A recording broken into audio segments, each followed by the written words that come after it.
ہمارے نمائندے عمران خان کی رپورٹ کے مطابق Khyber Pakhtunkhwa chairman community development organization CDO Zia ur-Rahman Ghazi نے کہا کہ معصوم بچوں کا تحفظ ادارے کی اولین ترجیح ہے۔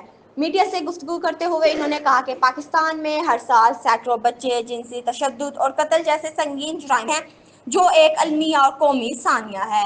چیئرمین نے بتایا کہ CDO جلد اعلیٰ حکام کو مضبوط قانون سازی کے لیے باضابطہ درخواست دے گا تاکہ ایسے جرائم کی روک تھام ممکن ہو سکے۔ ان کا کہنا تھا کہ معاشرے کو بچانے کے لیے درندہ صفت مجرموں کو سر عام پھانسی دینا وقت کی ضرورت ہے۔